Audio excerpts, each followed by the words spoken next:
네, 반갑습니다. 네, 방금 소개받은 성혜준입니다. 불 좀 켜주죠. 불. 네. 죄송합니다. 불. 네. 예.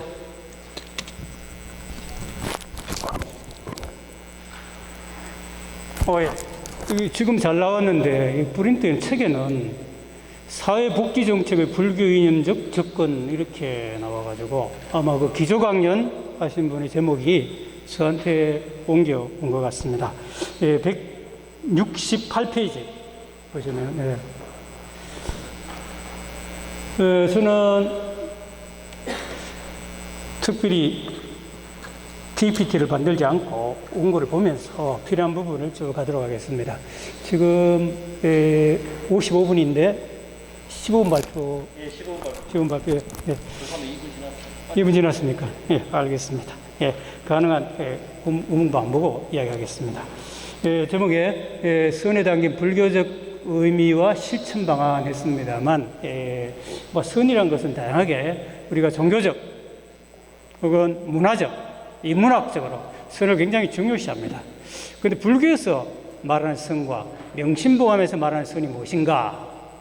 그 다음에 또 명심보감을 보니까 조금 부족한 것 같아가지고 법구경에서는 과연 선이 어떻게 나왔는가 그 내용을 쭉 보면서 제목상으로는 명심보감의 선과 불교의 관계, 선의 의미, 그 다음에 명심보감에 담긴 불교의 핵심 용어. 우리가 명심보감이라면 일반적으로 유교서적이다 이렇게 알고 있는 경우가 많습니다만, 사실 명심보감 명심 자체가 마음을 밝힌다. 그 다음에 보감은 보배로운 거울이다. 감자는 거울감이기 때문에 우리 인간의 모습, 형태는 거울은 있는 그대로 비추는 것 같이 우리의 마음도 착한 마음을 가지게 되면 그 착한 그런 모습이 그대로 지킨다는 그런 의미에서 명심보감이라고 지었고, 제가 자세히 조사를 해보니까 지금 현재 있는 1454년 판본 청주본 명심보감, 아까 김영환 교수님이 청주 말씀하셨습니다. 직지도 발행이 되었습니다만 그때 청주 흥덕사에서 명심보감도 같이 발행이 되지 않았나 이렇게 추측을 하고 있습니다. 유교, 불교, 도교 이렇게 상교 하별 사상이지만은 그 요소에 보면 불교를 이렇게 집어서 불교의 그 핵심을 논하는 그런 부분이 있기 때문에 제가 관심을 가지고 쭉 이렇게 서문도 보고 했습니다만, 오늘의 핵심은 선의 포인트를 두고 보도록 하겠습니다. 자, 먼저 들어가면서에서는 명심보감의 그 수지적 상황, 자, 명심보감이 무엇이며 언제 발행이 되었으며 그 다음에 왜 1393년에 중국의 범익본이라는 사람이 이 수적을 발행을 했을까? 또 그 다음에 홍무제, 명대 초기에 홍무제 때 발행이 됐는데 왜 명심보감이라든가 그 다음에 유교연이라든가 다양한 선서를 발행할 수밖에 없었는 그런 이유가 무엇인가? 그 다음에 저자인 범익본의 그 출신, 뭐 도학자, 원둔사상가로 하는데 어떤 불교적인 그런 어떤 사상이 심취된 그런 지식인이 아닌가 하는 그런 내용입니다. 그 다음 주요 사상, 출판되어 있습니다. 이거 적어놨기 때문에 제가 따로 말씀을 드리지 않겠습니다. 쭉 보고. 그 169페이지 밑에서 6번째 절입니다. 주요 내용으로는 요거는 뭐 불교와 혹은 유교와 도교와 직접적인 관련이 있는 것이기 때문에 한번 보도록 하겠습니다. 핵심 사상은 선에 의한 선악에 대한 응보, 즉 나쁜 마음이 가득하면 하늘은 반드시 이를 죽인다. 만일 사람이 선하지 못한 일을 하여서 이름이 나면 세상 사람들은 비록 해야 할지 않을지라도 하늘은 반드시 죽인다. 이건 아주 무서운 그런 선악 결과에 대한 벌이 있다는 것을 이렇게 썼습니다. 그 마지막에 보면 천필 주지라 반드시 죽인다. 인수불해. 여기서 천 또는 신이 인간이 행한 선악 행위에 상응하는 엄격한 상벌을 주는 응보가 분명하게 나타나 있습니다. 그럼 지족 안분, 인내, 인욕 뭐 이런 부분도 유교나 불교나 도교나 공통적으로 이렇게 논하는 그런 사상입니다만, 여기 유교서 근사록에 이르기를 분함을 참기를 불을 끄는 것 같이 하고 욕심 막기를 물을 막는 것 같이 하라 했다. 이것도 우리 현대 사회에서도 참 굉장히 통용되는 게 아닌가. 우리가 현대 어떤 무력적인, 니네할 것 없이 우리나라뿐만 세계 전체가 물신주의에 휩싸여가지고 돈, 뭐 동교, 종교도 돈이고 학문도 돈이고 정치도 돈이고 모든 세상이 돈으로 판단된다. 아까 김영환 교수님이 위기지약, 위인지약을 했습니다만, 그래도 옛날에 수행자들이, 학자들은 어떤 입신, 출세, 영달 그의 목적이 아니라 불교에서는 수양을 우선으로 하는 위기지약이 중심이었는데, 현대는 그 반대로 있으니까 우리 사회에 일어나고 있는 참지 못함으로 인해서 상대의 상해는 물론이고 살인이 아주 밥 먹듯이 일어나고 있고, 그 다음에 재물과 관련된 사기가 아주 빈번하게 일어나고 있습니다만, 이런 부분도 지금 우리가 지금에서도 원고지신해야 될 그런 부분이 아닌가 생각을 하면서 명심보의 핵심 사상으로 넣었습니다. 여기서 만족하게 여길 줄 아는 사람은 가난하고 지위가 낮아도 즐겁고, 만족할 줄 모르는 사람은 부유하고 지위가 높아도 근심이 많다며 천으로부터 부여된 섭리에 만족할 것을 강조한 지족 안분론이 분명하게 나타나 있습니다. 불교에서 마음을 비우라, 욕심을 줄여라, 뭔가 불교에서는 비우는 하심, 그런 관계와 관련이 있다고 하겠습니다. 그 다음 마지막에 요거는 위정자의 권선서에서, 다른 권선서에서는 논하지 않는 위정자에 관한 도리도 논하고 있습니다. 벼슬을 감당하는 방법은 오직 세 가지다. 청렴, 근신, 부지런함. 이 세 가지. 여기에서는 위정자의 정치에 임하는 자세와 방법을 들고 있습니다. 또 선토는 신의 관념을 강조하고 있지만은 이 부분은 근신, 겸손, 하심 이렇게 연결시키면 불교와도 넓은 뜻으로 상통하는 부분이 아닐까 이렇게 생각합니다. 이상의 명심보감의 서지사항에서는 유불도가 공이 상통하는 천도는 신이 인간이 행한 선악 행위에 상응하는 엄격한 상부를 주는 응보, 또 만족하게 여길 줄 아는 사람은 가난하고 지위가 낮아도 즐겁고, 만족할 줄 모르는 사람은 부유하고 지위가 높아도 근심이 많다. 이렇게 현대사회 우리 모두에게 또 상통되는 경종이 아닌가 싶습니다. 즉 그에 상응하는 화복, 응부가 따른다는 것으로 사회 통합과 종교 간 화합을 선도할 수 있는 것이 특징이라고 할 수 있겠습니다. 물론 요거는 불교뿐 아니고 일찍이 그 유교에서도 공자가 인, 의짐, 불교의 자비, 하심 이런 것과 상통하는 그런 내용이라고 할 수 있겠습니다. 넓게는 수행, 수양, 위기지약과 관련된 것입니다. 자, 명심보감과 2번입니다. 171페이지 식을 보면서 선과 불교와의 관계입니다. 불교에서 선이라는 것은 남을 깊이 사랑하고 자비적 배려, 가볍게 여기는 자기 완성의 의미가 있습니다. 여기에서 자기 완성이라고 하는 것은 자기 자신만의 생각에 앞서 참자비의 하심과 공덕으로 타인을 이롭게 하는 것입니다. 따라서 선을 행하는 자는 마치 유교의 자신이 원하지 않는 것을 다른 사람에게 강요하지 않는다는 기소불력 물시의인이라는 그런 인을 극대화한 이념처럼 세상의 칭찬, 명예, 보상 등의 이목을 의식하기보다는 본심에서 우러나오는 묵묵한 배려와 존중의 수양이기도 합니다. 그러한 핵심 요소가 모든 악을 짓지 말며 모든 선을 행하여 그 뜻을 맑게 하는 청정한 불교의 이념, 즉 제약, 막작, 중심, 봉행, 자정기, 시제 불교라. 이런 핵심 내용이 명심을 서문에서 제약, 막작, 중심, 봉행을 그대로 인용해서 논하고 있습니다. 이런 부분이 서양의 선교사들 혹은 유태인의 탈무드에도 통용되는 그런 사상입니다. 그다음 선교사 관계는 제가 좀 다른 논문을 이미 이야기했기 때문에 생략을 하겠습니다. 이러한 점에서 명심보감에 담긴 불교의 선사상이 일상의 인간은 물론 인간과 천지 자연과의 긴장 완화에 도움이 되고 또 다른 종교에서도 인용을 했기 때문에 동서융합과 세계 평화 유지의 사상적 역할도 할 수 있을 것으로 생각합니다. 그러므로 본 발표에서는 명심보감에 담긴 용어와 그 사상 중에 앞에서 말씀드린 것처럼 성 관련에 주목하여 불교적 핵심 선행의 진리를 찾고 그 실천 방안을 모색하고자 하는 것이 발표의 목적입니다.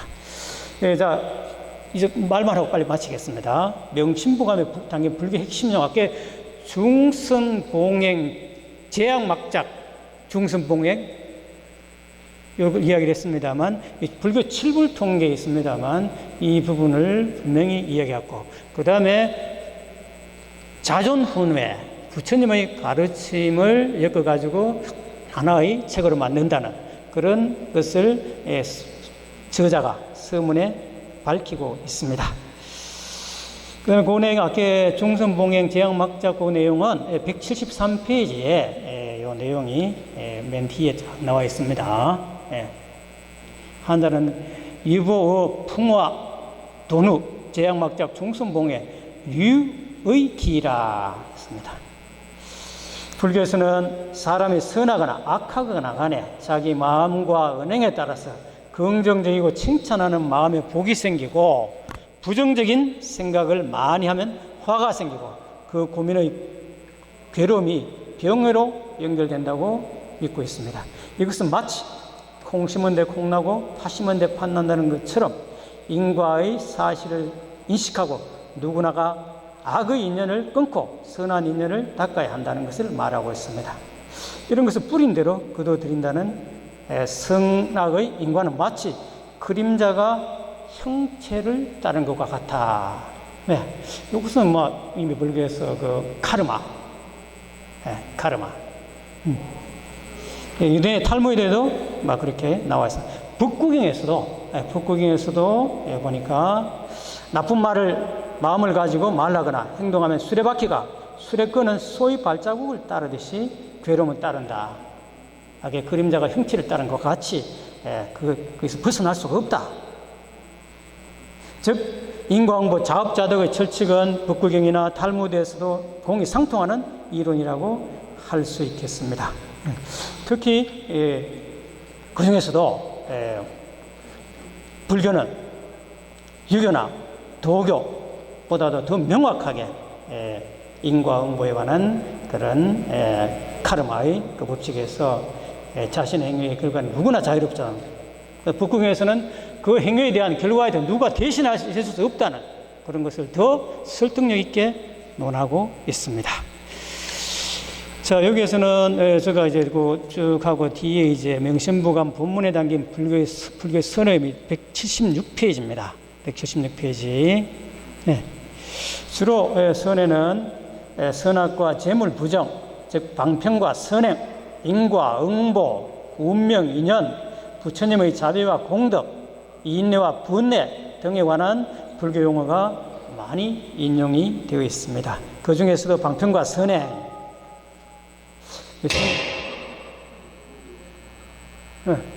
마치라는 표시를 아주 강하게 하는 것 같습니다. 자, 그 다음에 인과응보의 선행 설명 안 하겠습니다. 좀 있으면 폭탄이 날아올지 모르니까. 자, 그 다음에 북구경의 선행. 약간 그 다른 모습을, 논문이기 때문에 새로운 걸 써야 되고 독창적인 걸 써야 되기 때문에 그런 것을 제가 파악해서 나눴습니다. 자, 마지막에 불교적 선의 실천 방안 들어가기 전에 그래도 약간 그 181페이지에 진리에 대한 계율은 악에 대한 파수꾼과 같이 진리의 계율을 지니지 않으면 악과 마치 등나무 등굴처럼 뻗어나갈 수밖에 없다는 것이 법교경의 가르침이랍니다. 가르칩니다. 자, 마지막에 5번입니다. 명심보감의 불교 즉 선의 실천 방안.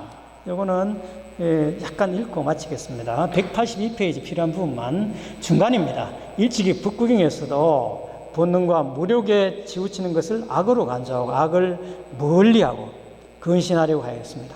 구체적으로는 더러운 것을 더럽게 보고 감각의 욕망을 잘 억제하며 먹고 마심에 절제했고 굳은 신념으로 정진하는 사람은 악마도 그를 정복할 수 없다고 하였습니다.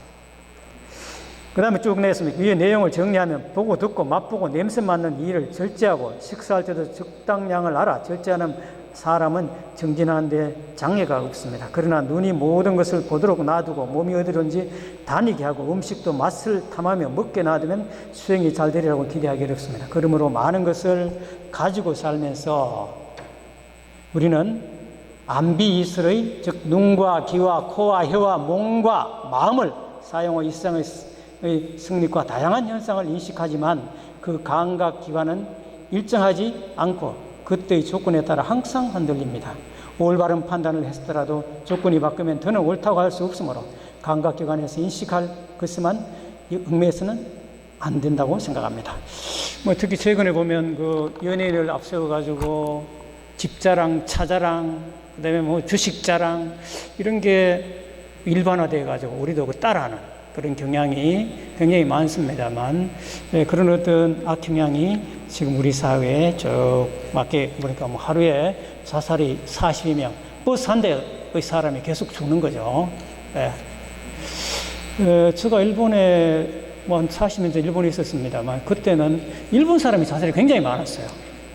왜냐하면 일본 사람은 자기가 잘못하면 죽음으로 대신하는. 그럼 우리나라 사람은 자살이 없었는데 그때는 굉장히 가난했는데 지금은 굉장히 풍족했는데 여러 가지 그런 어떤 나쁜 현상이 많은 것 같습니다.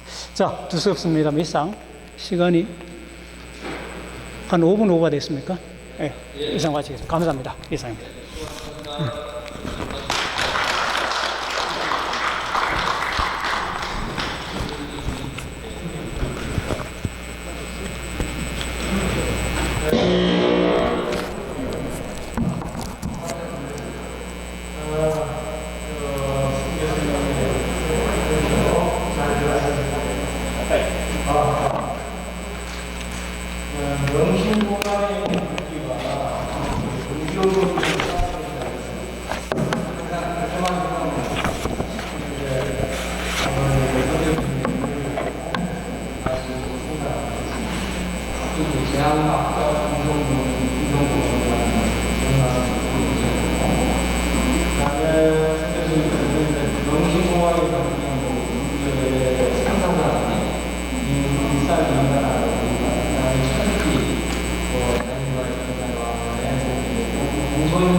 이기적인 정보를 찾아봐서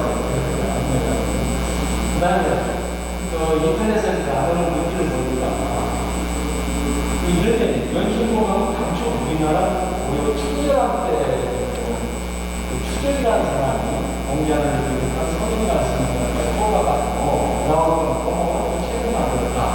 우리 이것이 명심보감을 연구해가지고 지금 선생님께서 말씀하신 농민권이라는 사람이 조직을 해가지고 다시 이걸 수익이 되겠다. 이런 것이 한반도에 핵심이 됐다고 하는 성 교수님의 의견을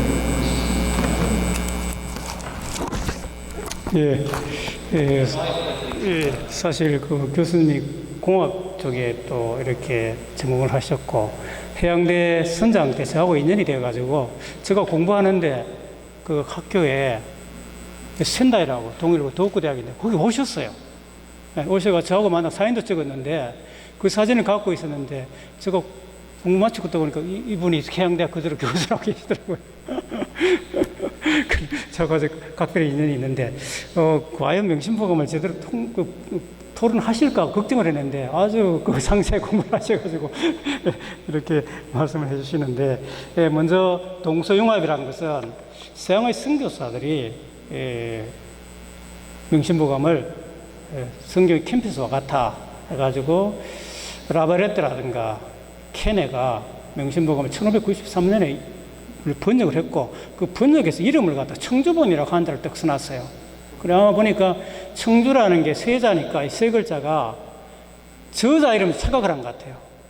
그러니까 아마 이 번역이 청주에서 건너간 그런 판본이 있지 않았나 이렇게 생각을 합니다. 그게 성주 홍덕사에서 관련이 있고 또 오랫동안 이 원본은 임전 소실되고 우리나라에 없었습니다. 없으니까 없는 그 사이에 이승만 대통령이 1950년에 베트남에 갔을 때 베트남 공학회에서 명심보감을 하사했는데 와가지고 이 도대체 이거 누구 거냐고 추적이 도대체 누구냐고 이래 보니까 그때는 뭐 원본 다 잃어버렸으니까 우리나라 조선에서 이미 원본에서 불교 내용을 전부 다 배제해버리고 도교도 배제하고 일부 도교를 유교한 그 내용이 아마 베트남을 간 것이 다시 와가지고 그때 이제 성균관대학에서 요즘도 잘 모르는데 그 당시 오승훈 같은 뭐 소통도 잘 안 되고 하니까 일본에 아는 사람 대사관에 물어보고 그다음에 중국 대사관은 그런 줄 모르겠다 하니까 이거 추적이 맞다고 그렇게 한 게 일반화돼 가지고 지금은 제가 여기에 대해서 분석을 아주 상세하게 했습니다. 해가지고 추적 후손들은 협박도 받고 메일로 거기에 성균관대학보다도 이우승 교수라고 유명한 교수님이 있습니다만 이우승하고 성혜준은 내국노라고 우리나라에서 저작된 책을 중국 거로 한다고 그런데 내국노로 줄 쓰고 사실은 사실이니까 이것은 그 이후도 지금도 그러니까 지금 성균관대학에서 이렇게 해서라도 추적이라고 나옵니다. 이것은 분명히 잘못된 것이라고 여기서 밝힙니다. 감사합니다.